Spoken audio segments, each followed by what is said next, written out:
Përshëndetje shenja shqiptarit, kjo është panorama e interpretimit javor. Pas lutjes dhe meditimit, kartat i ndava në 4 sfera jetësore, të cilat janë gjendja juaj, familja, dashuria, puna dhe një prizmë orakull. Në gjendjen tuaj personale kemi hëna, mbretëresha e monedhave, forca, karroca. Në planin personal, hëna tregon se java mund të nisë me disa paqartësi, me intuita të forta ose pyetje që ende nuk kanë një përgjigje. Mund të mos i shihni të gjitha faktet, por të ndjeni se diçka po lëviz nën sipërfaqe. Hëna këtu tregon paqartësi të përkohshme që do të kapërcehen përmes vetbesimit.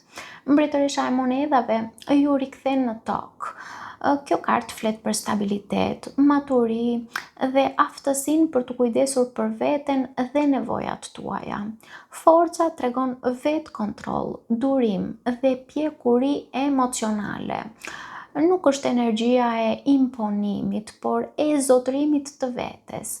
Karroca në fund është një shenjë shumë e fortë për parimi, sepse karroca tregon se pavarësisht paqartësive fillestare, ju po merrni drejtimin dhe po lëvizni përpara me më shumë siguri. Kartat këshillojnë t'i besoni intuitës suaj, por lejoni që vendimet t'i udhëheq qartësia dhe jo frika. Kalojmë në familje. Në familje kemi 8 kupat, 7 shkopinjt, njeriu i varur perandori. Në familje, kjo është një energji që flet për kufi dhe pjekuri. 8 kupat tregon largimin nga një situatë që nuk ju përmbush më emocionalisht.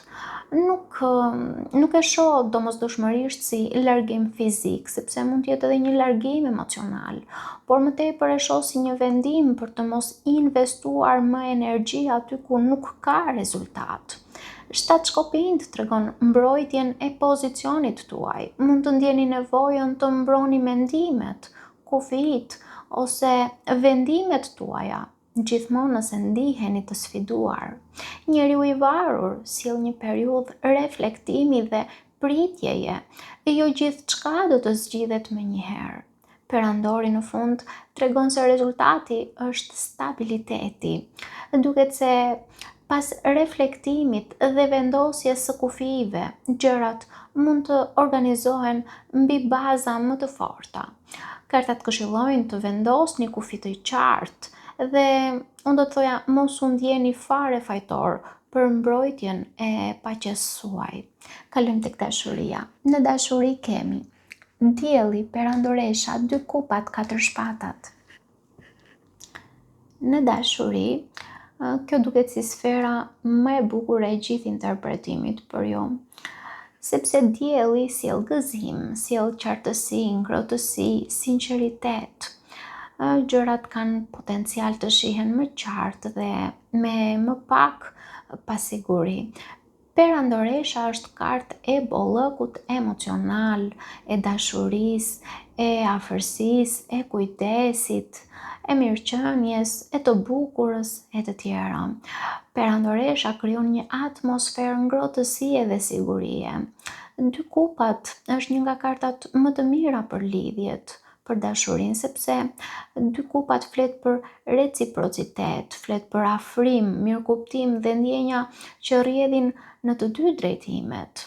4 shpatat në fund nuk e dobëson këtë energji, përkundrazi, tregon nevojën për qetësi, nevojën për reflektim ose për t'i lënë gjërat të zhvillohen natyrshëm pa presion.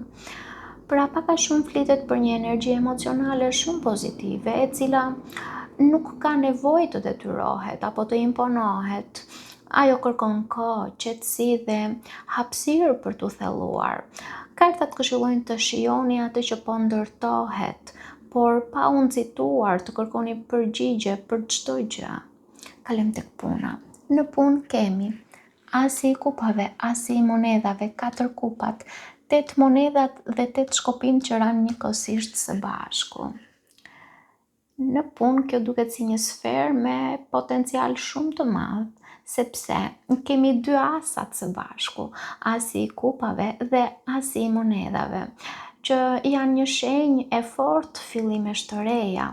Asi i kupave sjell frymëzim, kënaqësi ose një mundësi që ju emocionon shumë, ndërsa asi i monedhave sjell potencial konkret për përfitim praktik.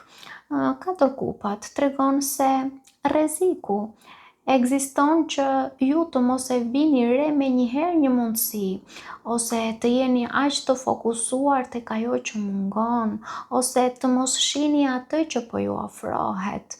Por 8 monedhat dhe 8 shkopin që ranë së bashku janë shumë interesante, sepse ato flasin për punë intensive dhe zhvillime të shpejta. Duket sikur sapo të fillojë lëvizja, gjërat mund të ecin më shpejt nga sa ju prisni. Kartat këshillojnë të mos e nënvlerësoni një mundësi të re, vetëm sepse nuk duket si ajo që ju kishit imagjinuar. Kalojmë në Prism Oracle ku kemi magjia. Magjia nuk nënkupton domosdoshmërisht diçka mistike. Magjia ju kujton se keni më shumë ndikim mbi realitetin tuaj nga sa mendoni. Mendimet, qëllimet dhe veprimet tuaja po formësojnë ngjarjet përreth jush. Paçi.